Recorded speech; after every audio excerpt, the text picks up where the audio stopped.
Welcome everybody at a lecture on the project Every Story Matters. The project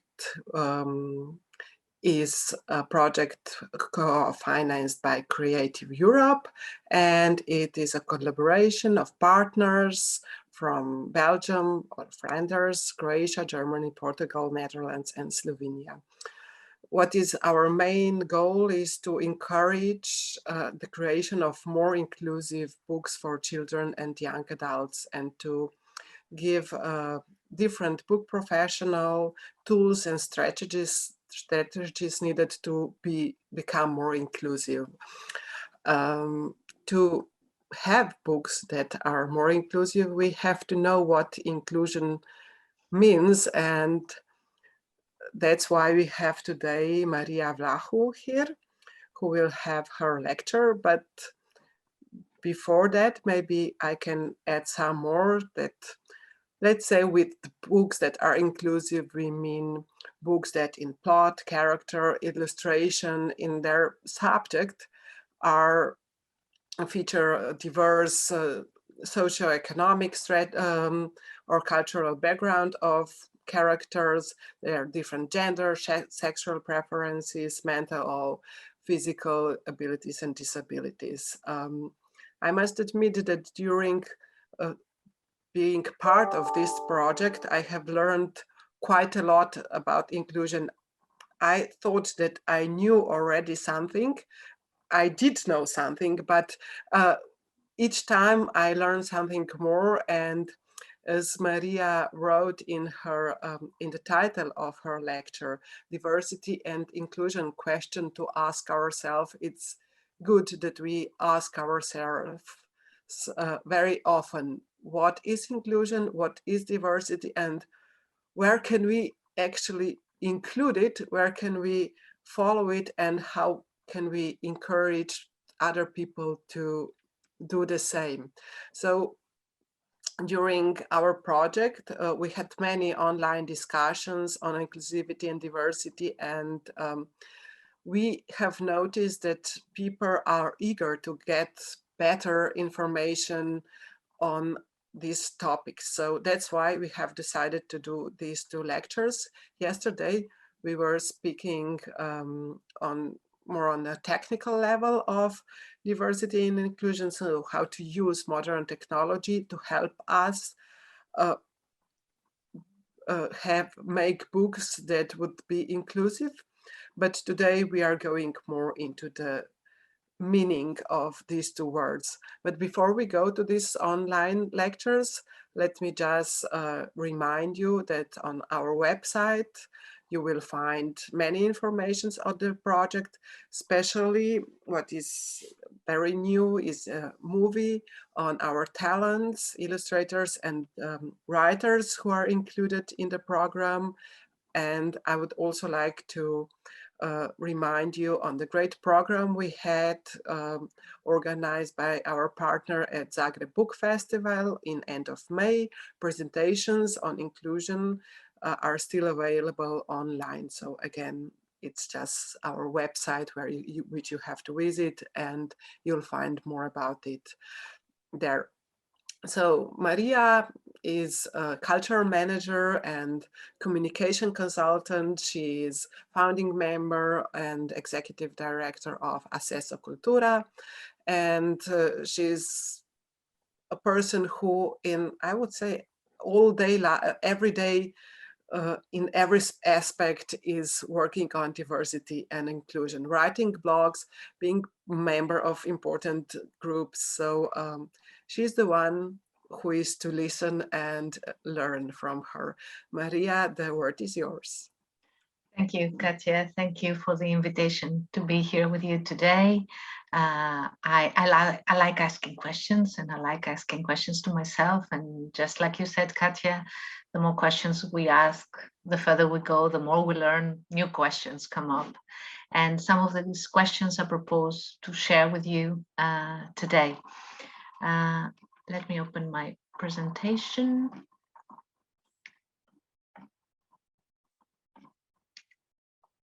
And I start with this image, which I'm going to comment on it just a little bit later. First, I would like to say a couple of words about Access Cultura, Access Culture, our association. We are based in Portugal, and our mission is to promote physical, social, and intellectual access to cultural participation. So not only do we work with and for people with disabilities, which is the most obvious barrier for many of us in the cultural field, physical barriers, but also we consider social and intellectual barriers that keep people from getting involved, keep people from participating either as audiences, as spectators, as visitors, but also as professionals in this field. So we have a rather wide range of activity. We try to fulfill our mission through a number of training courses and seminars, an annual conference. We do consultancy, we give consultancy, we give awards to the organizations that are making an effort to become more accessible and inclusive. We celebrate Access Culture Week every year in June. It was last week, actually. We do studies and publications, and we also have a website called Cultura Acessível, Accessible Culture, where we try to bring together information about accessible cultural offer, either in museums or in theaters, so that people who need specific services like sign language or audio description or relaxed sessions, they have a place, they have a calendar where they can go and see what's happening around the country that is accessible to them. So diversity and inclusion, questions to ask ourselves. A bit more than a year ago, I was in a conference in New York, the ISPA conference. ISPA is the International Society for the Performing Arts. And one of the speakers in one of the panels was Madani Younis, the gentleman with the yellow shirt. And he said something that made me feel very uncomfortable, which was, it was beautiful and it was uncomfortable for me at the same time. He said, generosity is not justice and inclusion is not equity. And that made me feel that I was rather being very limited in my understanding of what inclusion is, what I was working on. And I felt like I had a rather patronizing attitude in the way I was doing many of the things I was doing. So that got me thinking, that and other events that took place in 2020 that got me thinking about what is it that we're doing, why are we doing it, and how are we doing it, and who for and who with, etc., etc. So some of the questions I propose we consider today are here, and I'll speak for approximately 30 to 40 minutes, and then we'll have some time so that I can listen to you as well in the end. So the questions I propose to consider are these. Are we conscious of what diversity and inclusion mean? Does representation matter? Do inclusion policies work? How do we recruit? And why invest in inclusion? And then there are two wider questions that will be somehow always behind these first 5 questions. Are we truly aware of what's going on around us? Are we truly aware of what's going on next to us? And are we asking the right questions, of course? So starting with the first question, are we conscious of what diversity and inclusion actually mean? I bring to you a couple of definitions. But I would like also to consider this note I put there in smaller letters, that debate on definitions should not hinder progress. It shouldn't keep us discussing the words, and words are important. Words matter. Words are powerful. But discussing the words, the right words, and making them more specific, more detailed, it shouldn't keep us from actually acting. We should move on and not, stay back just because we're discussing the words. So I would like also to say this. So I propose 2 different definitions of diversity. One that is proposed by the American Association of Museums, and the other one by Dana Brownlee in an article, and then I'll send this presentation if you want to have it, but you can look for the article online, The Dangers of Mistaking Diversity for Inclusion in the Workplace. So according to the American Association of Museums, diversity is all the ways that people are different and the same at the individual and group levels. Even when people appear the same, they are different. And organizational diversity requires examining and questioning the makeup of a group to ensure that multiple perspectives are represented. Now, Dana Brownlee somehow, gets to the point with fewer words, and basically for me it would be enough that what I highlighted in yellow, diversity is the full spectrum of human differences, and some of the differences are visible, like age, gender, disability, ethnic background, but there are also differences that are not visible, like social economic status, marital status, and sexual orientation. And these can also be barriers to in a person's access to cultural participation. I bring you also a point I would like to make here is that many times we hear organizations saying that they are promoting diversity, but when I think about it, here I'm questioning the words. When I think about diversity, I think it's not up to us to promote, because diversity exists anyway. Diversity is a fact of life. There's nothing we can do about it. The thing is, do we acknowledge it? And do we create more inclusive spaces for diversity to be expressed? Which brings me to the definition of inclusion. Once again, the American Association of Museums tells us that inclusion refers to the intentional, ongoing effort to ensure that diverse individuals fully participate in all aspects of organizational work, including decision-making processes. So that's the difference for me between diversity and inclusion. Whereas diversity exists independent of us, inclusion depends on all of us. It is a constant and ongoing and a conscious effort of creating spaces which can be, where different diverse individuals can be part and participate. Once again, Dana Brownlee uses fewer words, and she says, inclusion is a cultural and environmental feeling of belonging. And then later on in her article, she asks, inclusion means we guarantee psychological safety, that people actually feel welcome, people feel valued in their differences and don't have to fit into a box so that they can come in. They don't have to leave part of who they are outside the door in order to be able to come in. And that's the difference. I would like also to bring a third definition and a third word here, which is important because sometimes we confuse equity with equality. I think that this drawing actually easily helps us understand what is the difference, because equality is beautiful, but once we realize that we don't all start from the same starting point, then we understand that equality is not equity. Equity recognizes that we are diverse as individuals, we have different capacities, different needs, and in order for each one of us to fully participate, maybe the starting point should be different. And it shouldn't be the same for all, because then we won't get there. And then, of course, we have the drawing that explains reality to us, and how big the chasm is between the chasm, or the distances concerning some people's opportunities and rights to participate. My second question is whether representation matters, and that was one also of the panels we had in our initial conference in Lisbon when this project was launched in 2019. We had an amazing speaker on representation, and you can find this on the project website, everystorymatters.edu. It's worth going back to those recordings. So does representation matter? And I start with the field, the fashion field, the catwalk.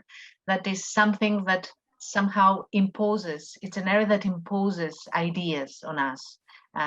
It's a visual stimulus that actually transmits ideas to us and conditions the way we see the world and people around us. And actually the fashion industry has taken some very important steps in these last years in showing the diversity around us, from models that use prosthetics to children who might have Down syndrome, to bigger people, older people. So they're all part of who we are. They all exist, and they can also exist on the catwalk. This takes me also, before I move on, a couple of years ago, I visited this exhibition at the National Museum of Scotland in Edinburgh.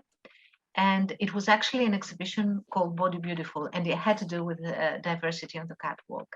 And I really feel very stimulated and happy when a cultural organization, be it a museum, theater, an orchestra, makes me think about things I had never thought before, and makes me question, how come I never thought of this before?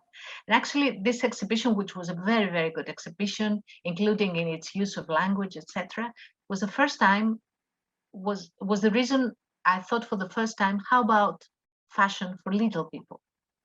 And actually, Sinead Burke, who's a designer, she calls herself a little person, or people of small stature. Yeah. What about the fashion? What about clothes for those people? Do they use children's clothes? No, they don't. They have their own fashion. It was something I had never thought before. So this brings me also this question of the idea we have of ourselves, the image we create about ourselves in the world. When it comes to children, for instance, it is very much related to the toys they have. What do they play with? The dolls, for instance. And of course, in what concerns children, and not only children, adults as well, the books, which is the focus of our meeting today. Books. Books are windows, and books, I think it was one of the conversations in Zagreb was books as mirrors, but also as windows. Yeah, books is something where we can see ourselves reflected, but it's also something that opens windows to us, and then we can see other things as well.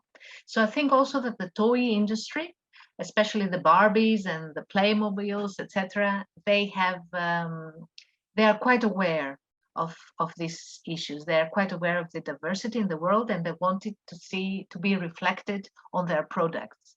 And these products, be it toys or books, is something that also might condition or actually set free a child's imagination. Regarding books, I would like to, then you can take this and you can see the whole video, but it's 12 minutes long. So I think it's really worth it that we see the beginning of it. And because I feel that the expressions of these children, when they answer the question of whether they see people like them in the books they read, says much more than I could ever say. So I'll interrupt here my presentation and we'll watch the video.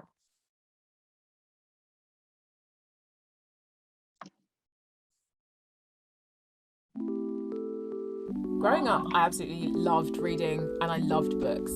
And my absolute favourite book ever was Amazing Grace, which was about this little black girl who loved stories and wanted to do everything, and she was exactly like me. But now looking back, I've kind of realised that actually that was literally the only book available to me that made me feel like I was represented. This was back in the 90s, but I read a statistic the other day that made me worry that nothing's changed. So I'm going to find out just how inclusive kids' books really are today. And if not, why not? And who's responsible? To help me figure it out, I'm meeting industry game changers and even the author of Amazing Grace.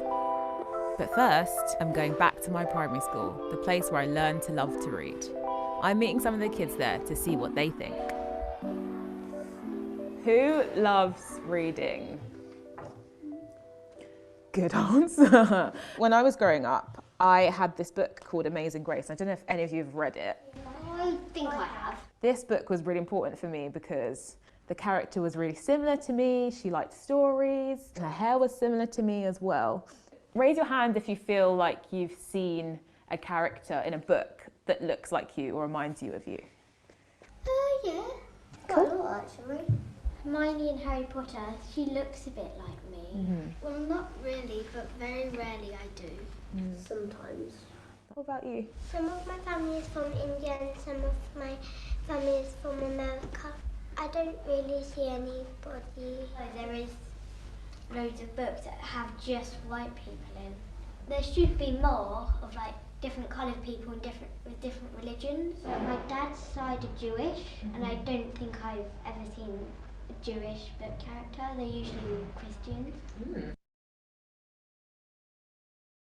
I'll interrupt it there, and it's really worth watching the whole video, but I think the children's expressions say a lot about the situation both in the UK, which is a country that has inclusion policies for more than a decade, almost 2 decades now, and then imagine our older countries and what kind of books are available to us. Let me go back to my presentation.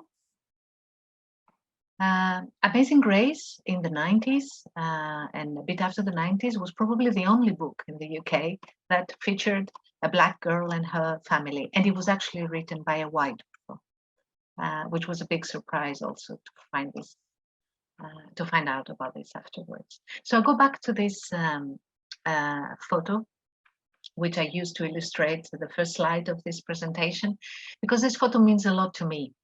It was one of the photos that actually made me deeply question what it is that we do as people working in the culture field, how we do it, for whom and with whom.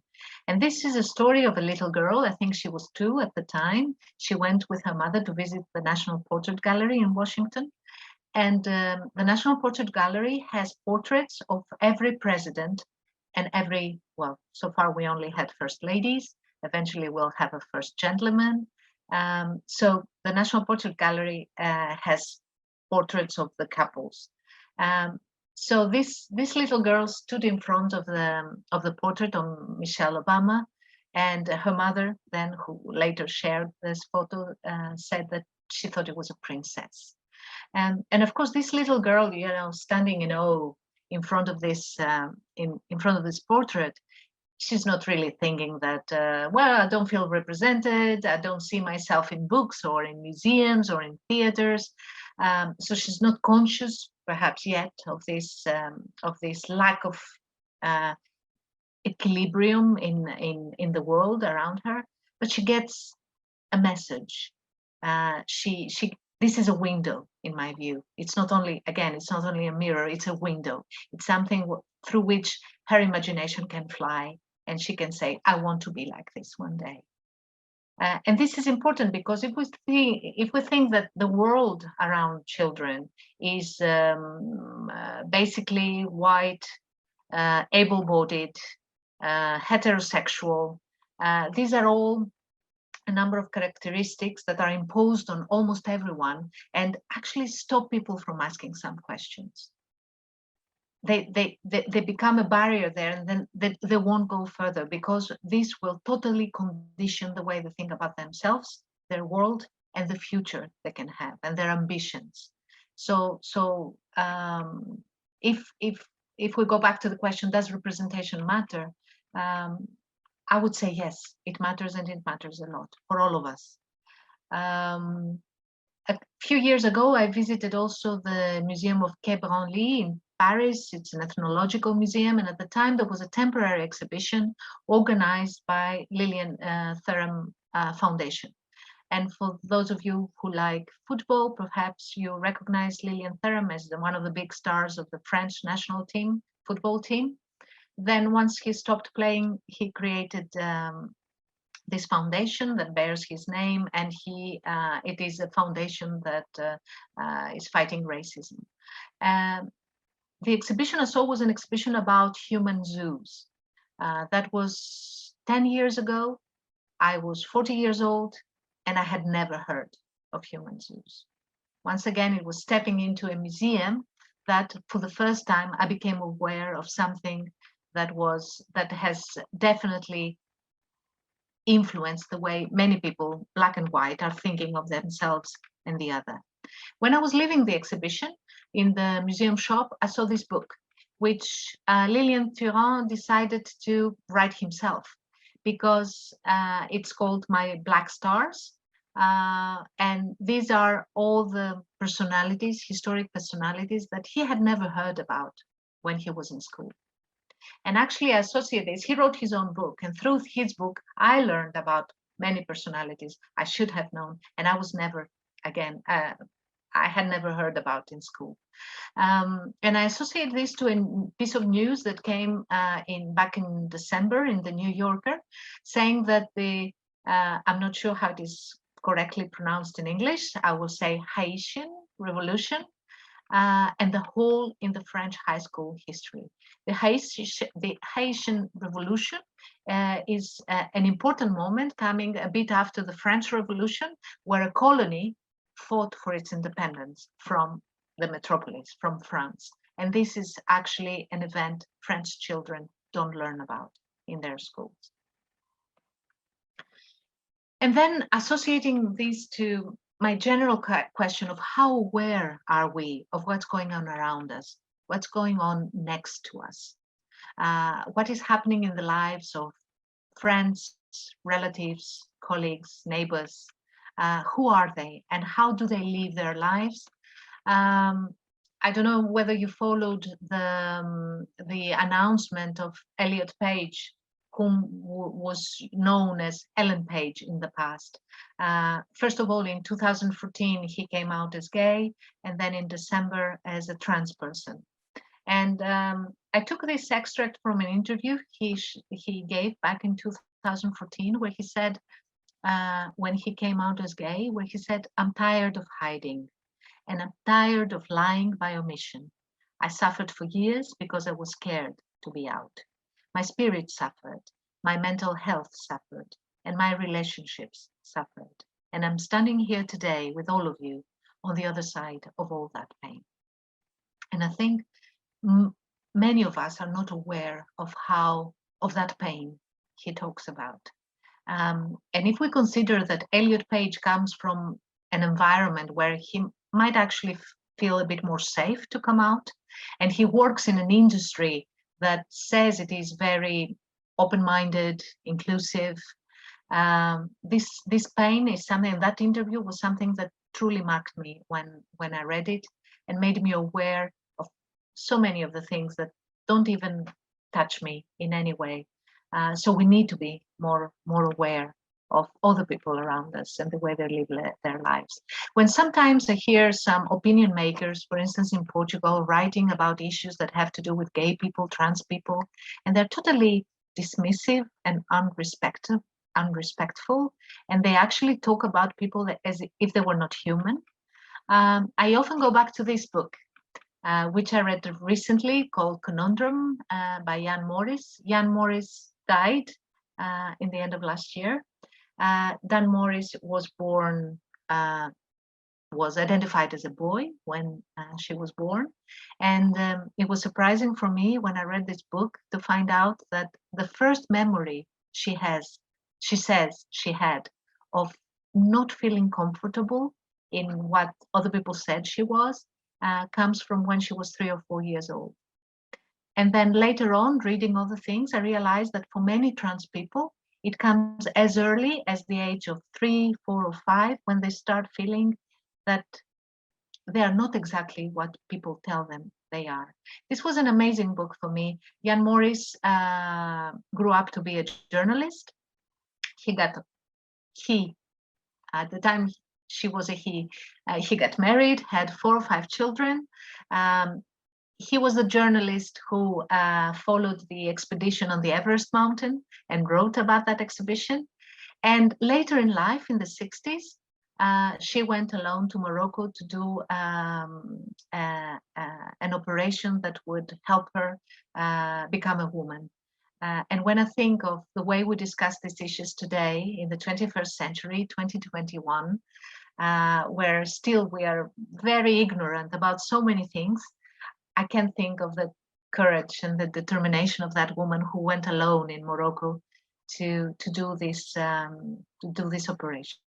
She went back to the same village she had always lived in the Wales. She lived with her wife until she died. Her wife has survived her, but she has dementia.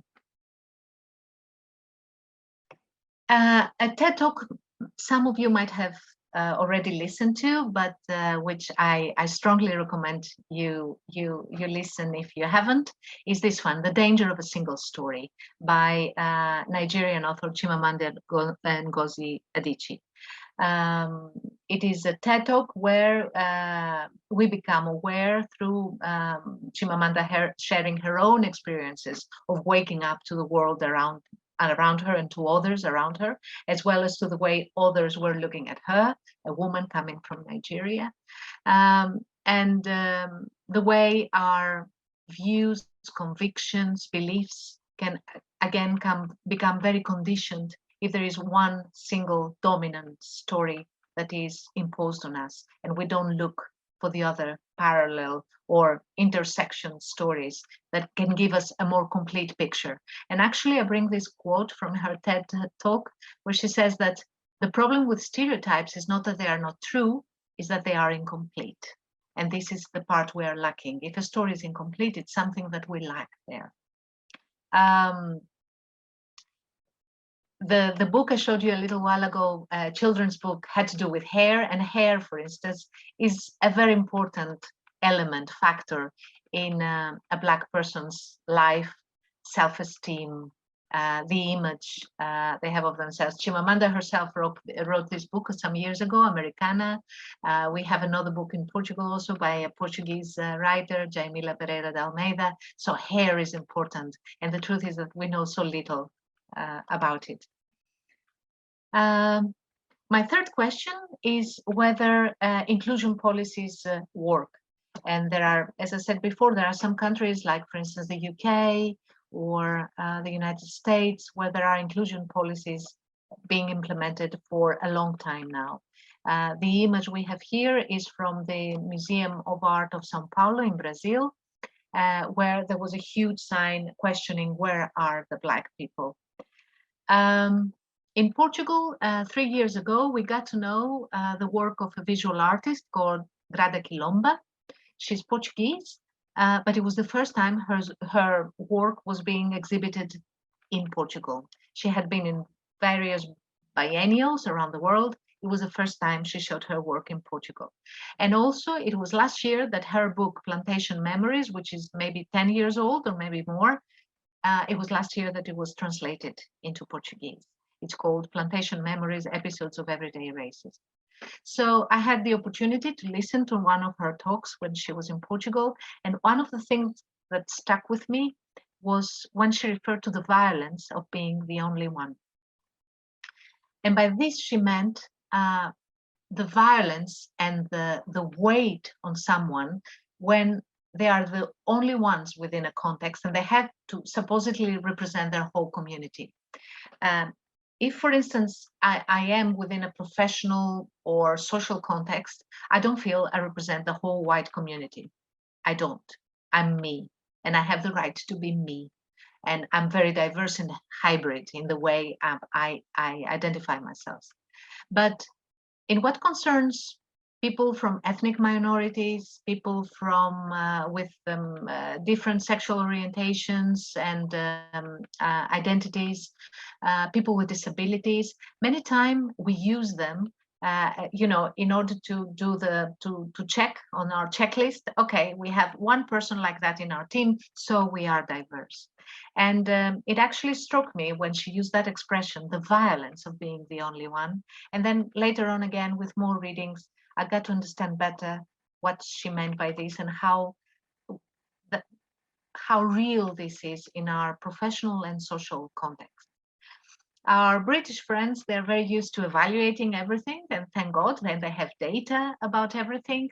And Arts Council England every year presents this report called Equality, Diversity in the Creative Case.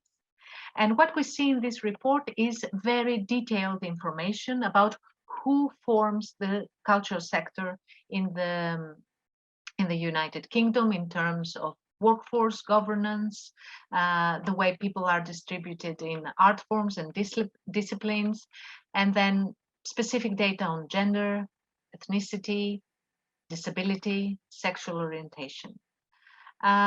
New York, the city of New York had a similar program of inclusion policies that was called Create New York City. And actually one of its objectives was to cultivate inclusive practices. In recent years, these practices have been questioned on many occasions. I just bring here 3 of the articles I've read about this issue, because it seems that they haven't been working. They are there, they are somehow being implemented, but they're not working. Cultural sectors, not only in the UK and the US, but in many other countries, are not a mirror, if you want, of the society that within which they exist. And Clive Nonka, in his article in The Guardian in 2019, he brought up a couple of issues that I think are relevant to this discussion.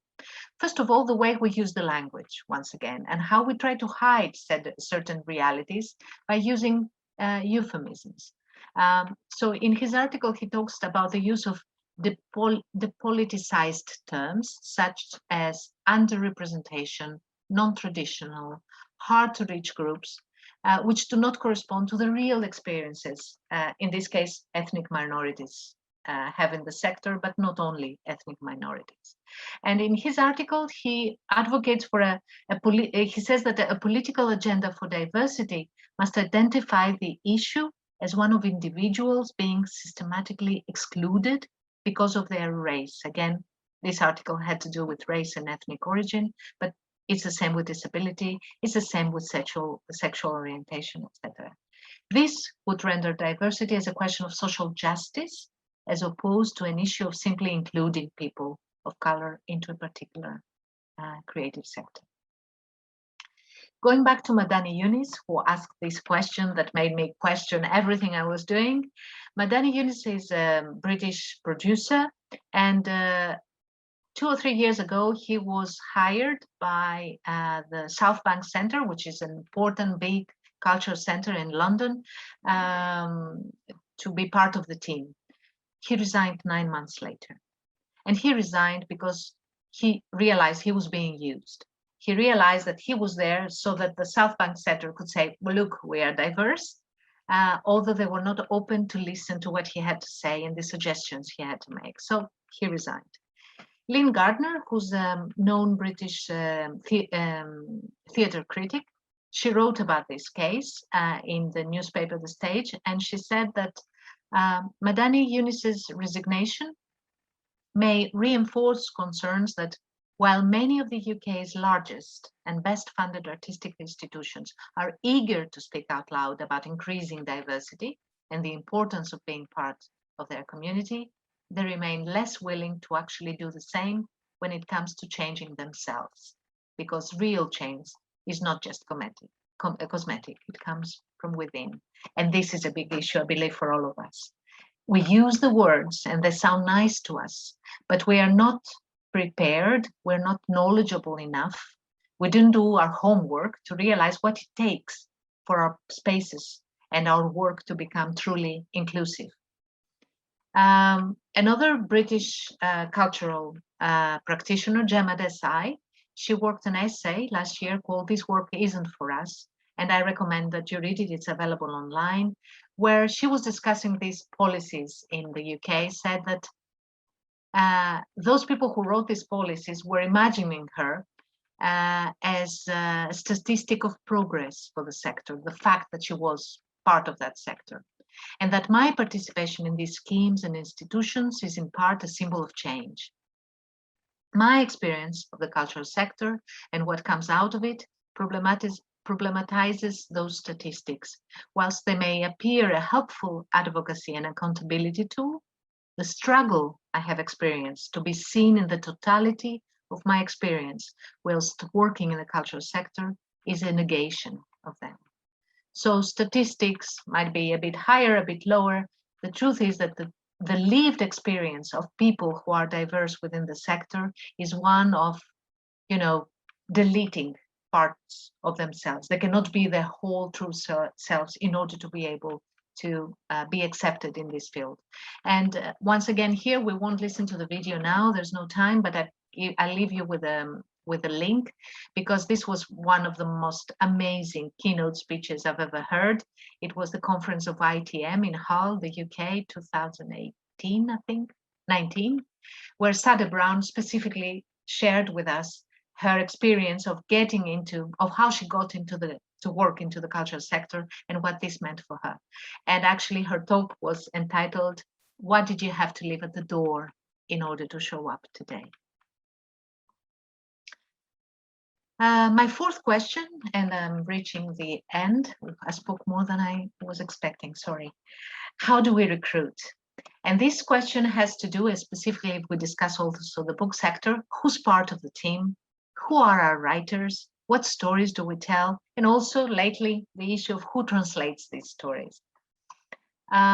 It is very often that when there is a job ad, there is this paragraph in many countries saying, "We welcome applications from all, independent of sex, gender reassignment, sexual orientation, race, marital status, disability, age, or religion."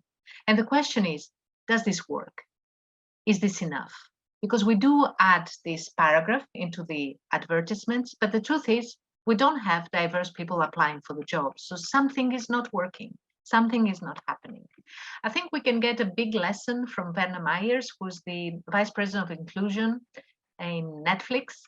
And actually, I'm thankful to Netflix because I watched so many series, documentaries, films, which helped me create a more complete, less stereotypical view of the world that I'm really grateful to them. And what she says is something that is probably sounds very, it makes sense. One of the things you have to do as a company is you have to grow the network. Mostly it's about getting to know the people who know the people. So when you have an opening, you're not just picking up the phone or typing an email to the group you've always known. And this is what we do. We don't make the extra effort of getting to know the people, all the people who are not part of our normal network, so that we get to discover new talent. In what concerns the book sector, it's still it's still a piece of news when Black women get an award. And they are the first to get an award. For instance, in this case, that was last year, I think, when Candice Carty-Williams and Bernardine Evaristo, they took the Book of the Year and Author of the Year categories, and they were the first Black women to ever get such an award. There was also another case in the UK where Akweke Emezi, she refused to run for an award when the jury that had given her an award, they had given them an award already, then afterwards realized that she was a trans person and non-binary, and the next time they asked for her to for them to present their application, specifying their gender as defined by law. More recently, we had the question of who's good enough to translate Amanda Gorman. We had, I think, it first started in the Netherlands, where the translator that had been chosen had to give up because there was a huge backlash because it was not a Black person. And then there were many more articles discussing also among translators. It was a very fascinating discussion for me. And I must say that in this case, as in many other cases that involve recruitment and who's part of the team, I tend to believe at this point, with what I've read, that it is more a question of opportunities. Not so much as a question of being a Black person translating a Black person, and a woman translating a woman, a trans person, and the same at the theater, Black trans characters being represented only by trans characters, disabled characters only by disabled characters. It's more the question of opportunities. It's more the question of, do we know the people who work in this field, or we go to our usual agenda and talk only to the people we've already known? For me, at least with what I know at this point, this is my conclusion, is to get to know the people and give opportunities to everyone to be part. My last question, why should we invest in inclusion? First of all, there is the ethical case, because it is everyone's right to participate, everyone's right to be the best they can. And we should create, all of us should create opportunities for people to be part. Then there is an economic case as well, because those who study businesses, they tend to tell us that the more diverse a team, the better decisions it makes. And the better decisions it makes, the more profit it makes. What would be the profit for the cultural sector? That we would actually be more inclusive and diverse, and we get to have a broader idea of the world around us. Then there is also the creative case for diversity. So when we are consciously making the effort of becoming more inclusive, our work becomes more creative and richer. And this is my last thought. In these days, this is always my last thought. Why do we work in this field? Why do we do what we do? And this American philosopher Martha Nussbaum reminds us that we're doing what we do because we want to produce free citizens. Citizens who are free, not because of wealth or birth, but because they can call their minds their own. And I would like to believe that this is what we as an association and me as an individual professional are also contributing to. So this is it. I spoke a bit longer than I had anticipated. I'm sorry. Then we start telling the stories and we get a bit carried away. But I think we still have some time in case you want to share thoughts, ask questions, make comments. Thank you, Maria, so much. It was really great to listen to you.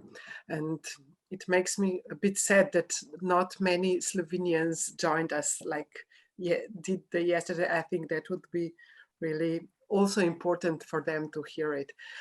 So whoever has a question, maybe it's best to raise a hand, the digital hand. So Yannick or Noah can see it, and Maria can then answer to you.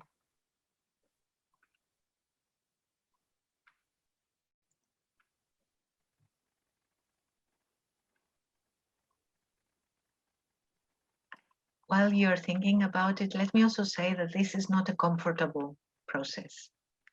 When we are confronted with our ignorance, it's not only with our ignorance, also with different views, opinions about what we always thought was right, what we the version of the stories that we had. It's uncomfortable, but it's a nice discomfort. This one, it's a discomfort that helps us discover new things, and it's rather fascinating for me. I believe someone has a question. Go ahead. I would like to thank you. It was a really interesting presentation. Thank you.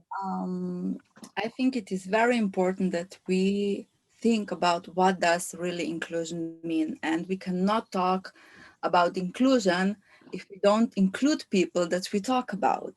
So I work at the Slovenian Migration Institute. We deal with Slovenians going abroad and the people coming to Slovenia. And when we have seminars for teachers, for example, in the project Only with Others Are We, I always invite people that have migrant experiences by themselves. So if we talk about migration and inclusion, it is important that we give a word to the people that came from Bosnia and Herzegovina, from Kosovo, from United States, and from all the countries. This is a very important issue that you raised also. So thank you very much. Thank you, Maria. Yeah. Anna, you would like to ask a question? Hello, everyone. Hello. Thank you for a very inspiring talk. Thank you. I've been taking down a lot of notes. And yeah, it's been really inspiring. It's just what I needed to hear. So I'm here in Reykjavik in Iceland, and I mean, what you talk about is so important, you know, anywhere you live in the world. And really in any profession you are, this is such an important discussion and topic. And I'm really proud that I'm one of a few founders for like a writers collective here in Reykjavik. Yeah. And from the beginning, because we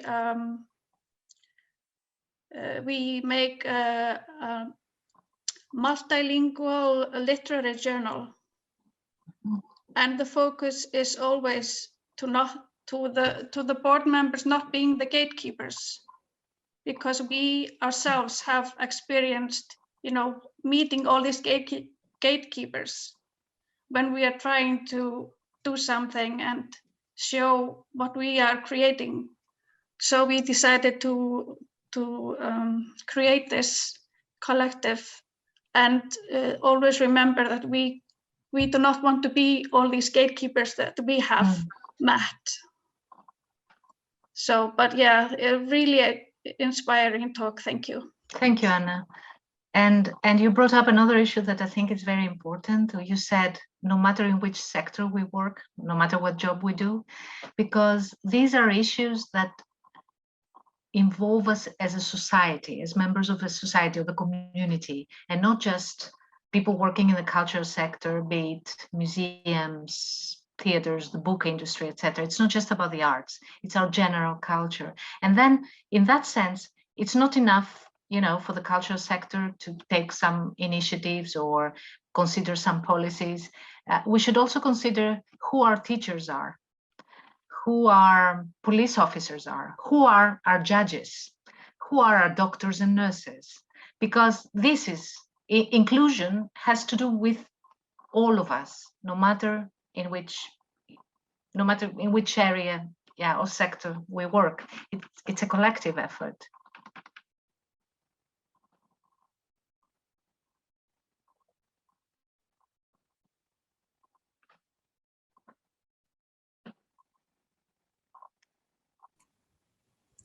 May I ask another question? If nobody else is... Freya had also raised her hand. Whoever wants to go first, yeah. Yeah, doesn't Freya, go ahead. My question was just, I think I'm a librarian in Belgium, so in a Brussels library, and in the libraries right now, there's a really big, there's a common feeling about the decolonization of libraries. So really like looking at our history about colonizing, in Congo, and the books that were kind of racist, and how do we approach it. And so we really want to do something with it, but I sometimes feel like that's too narrow to just work on decolonization. And then on the other hand, I feel like inclusion and diversity is too broad. And I'm really struggling how to find a good way to, to work around the topic. Like, do I focus? I just wanted to know what your recommendation would be. Do I focus on one item and then maybe next year focus on, for example, gender?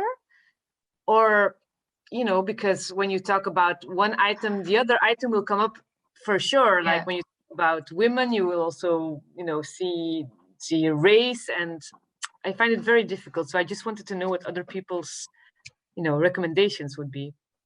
Well, I think it can be a question for everyone. If I can have the privilege of answering it first. We are a small organization as well. We are really tiny.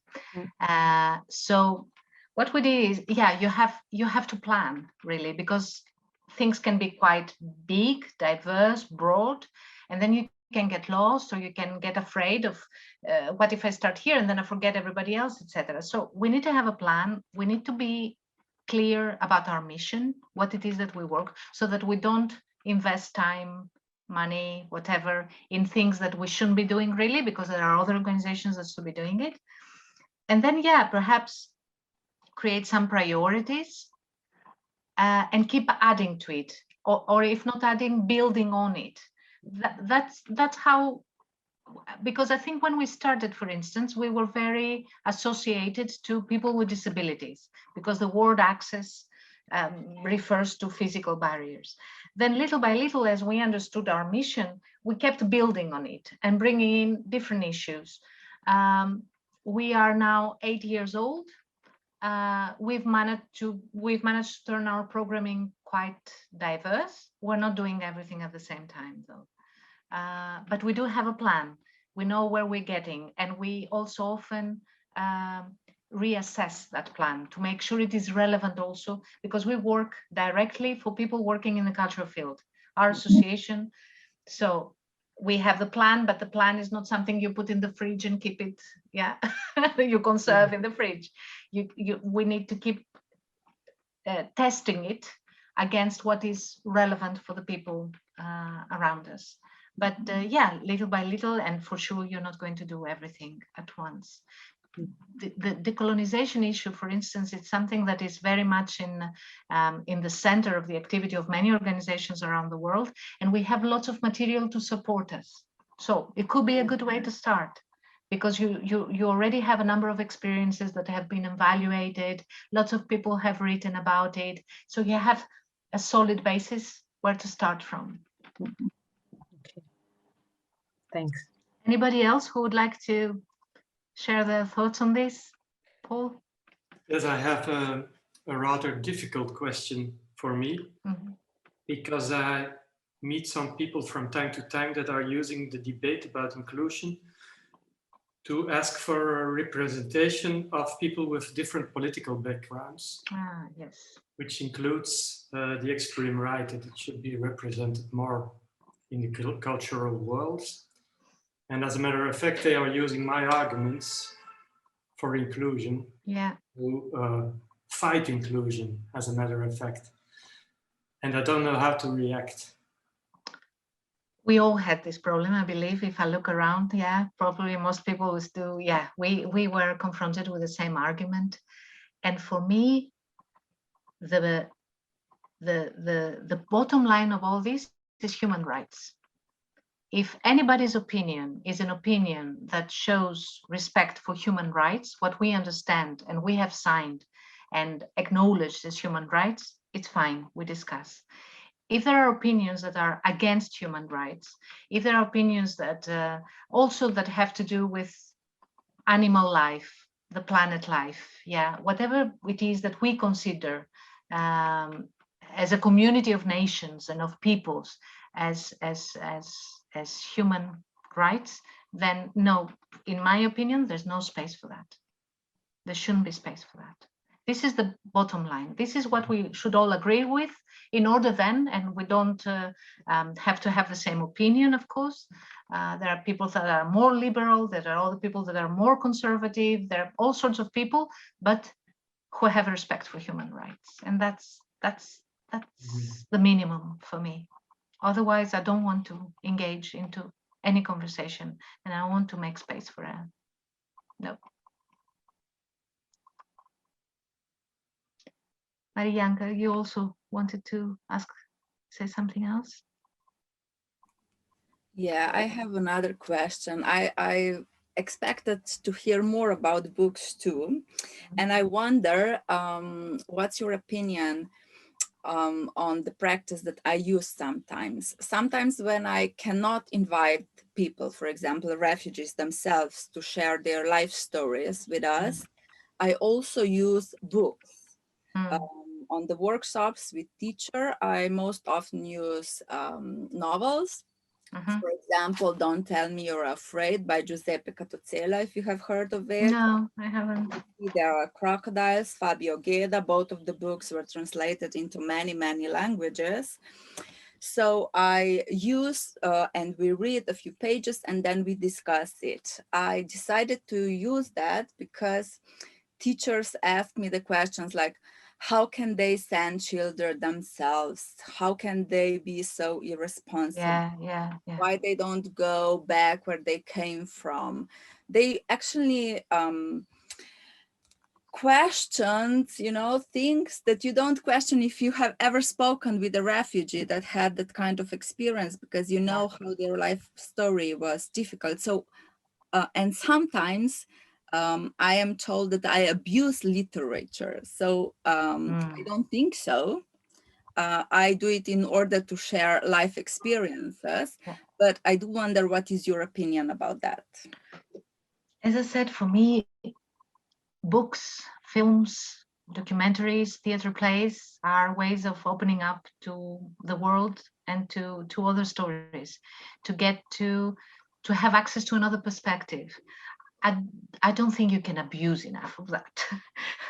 This is, especially when we don't have the opportunity to speak directly to someone. And then also there is another tricky part there, in my view, that sometimes also we speak to that one person. It's the violence of being the only one, like Grada Quilombo was saying. We talk to that one refugee, or we talk to that one person with disability, and we think that their opinion is for the whole community of people, and it's not. People are as diverse and hybrid as they can be. I think it's a great window into the world, but also to create spaces where we don't use people as tokens. I mean, we don't just take that one person and put them alone to tell us what it is the truth about their community. I don't think that exists, but to have different plural views from people who come from a specific background or have a specific need or characteristic. I have to say that for people who are very much uncomfortable with different views and different narratives, speaking to a person directly to a person that comes from a specific community does not necessarily convince them, because they are so, their need is to preserve themselves and their comfort. So even if you put someone in front of them to say, this is my story in the first person, some people, this will open up the minds of some, but will actually put other people on the defensive. So perhaps a mix of this, whenever we have the opportunity to talk to someone in the first person, it's invaluable, considering also that they are not the representatives of a whole community. And then books, films, documentaries, the possibility to talk, especially the possibility to be around in a circle and talk and listen to each other. I think these are our, if you want, tactics to use. It's not the right word, it seems it is a war, but it's things we can do in order to be better informed and perhaps also more sensitive towards other people's views. Does it make sense, Marianka? I don't know, I think I stated the obvious, I don't know.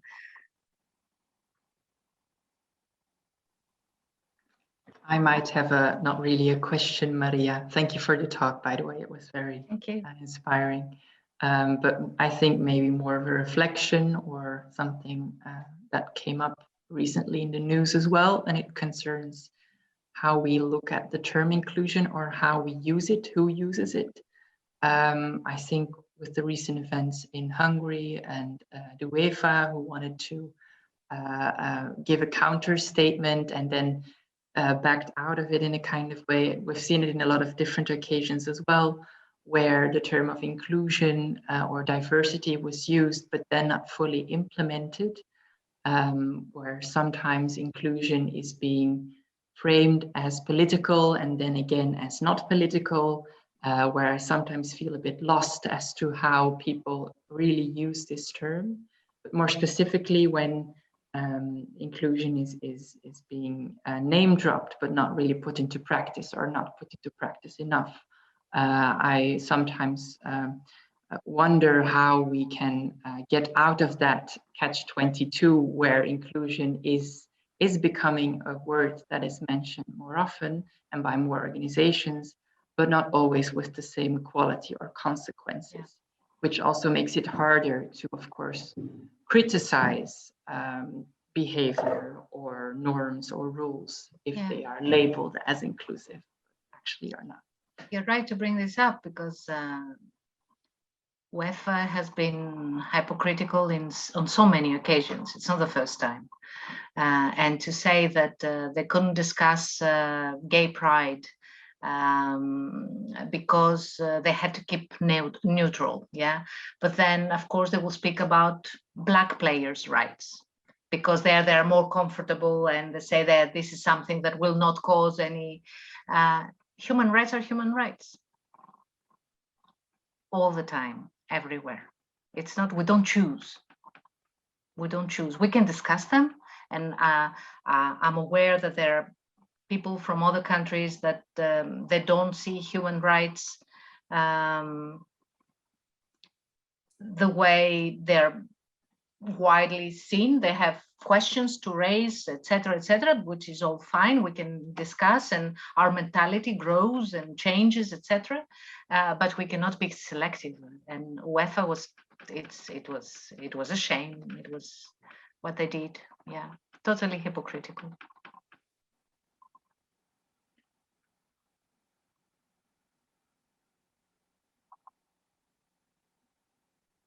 That's it.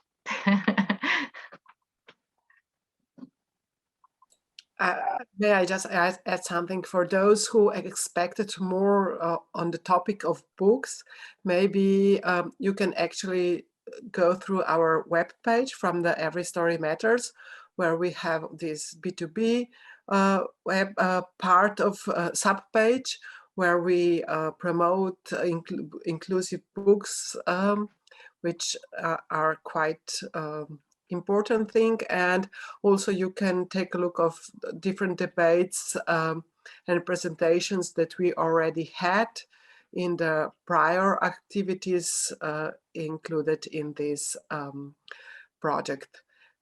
I think that the talk about books will never stop, and that's quite important. And I think that without books, many people would know much less about diversity, and they have to be used in proper way. And what I sometimes notice that would be very useful in different books, that would be to have some afterwards. So some